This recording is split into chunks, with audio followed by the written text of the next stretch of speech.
ვერაზე სროლისას დაჭრილი 17 წლის ბიჭი კლინიკაში გარდაიცვალა. გუშინ ღამით ხორავას ქუჩაზე ცეცხლსასროლი იარაღიდან გასროლით კაცმა 4 ადამიანი დაჭრა, მათ შორის 2 არასრულწლოვანი. დაჭრილებს შორის ერთ-ერთი გამვლელი ქალია.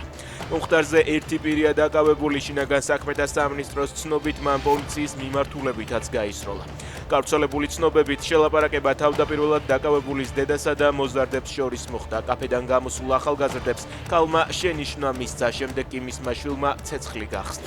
იუმორისტ ონისე ოქრიაშვილს ტიტუშკებმა სცემეს, მას საკუთარი საცხოვრებელი კორპუსის სადარბაზოსთან დახვდნენ. ოქრიაშვილი თავდასხმას ბოლო დღეებში ოცნების პროპაგანდისტულ არხებზე მის შესახებ მომზადებულ ნეგატიურ რეპორტაჟებს უკავშირებს. საუბარია პოდკასტის ფრაგმენტზე, სადაც ნოდარ დუმბაძის ხსენებისას მან უცენზურო სიტყვა გამოიყენა. მოგვიანებით ოქრიაშვილმა განმარტა, რომ ის მწერალს არ აგინებდა და პროპაგანდამ ეს მის წინააღმდეგ დამახინჯებული კონტექსტით გამოიყენა. ბაბუაჩემის სახელით ადამიანის ცემა ან პროვოკატორის ნახელავი უნდა იყოს ან იდიოტის. ნოდარ დუმბაძის შვილიშვილი ნოდარ თოფურიძე იუმორისტ ონისე ოქრიაშვილზე თავდასხმას ასე გამოეხმაურა.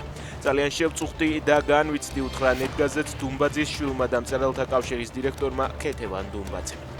ივლისის განმავლობაში მოკლულია 8,009 ჭია, განადგურებული ან დაზიანებულია მტრის 38,059 სამის. ნეუპილოტო ძალების მეთაური მადიარ ბროუდი რუსების დანაკარგებზე წერს.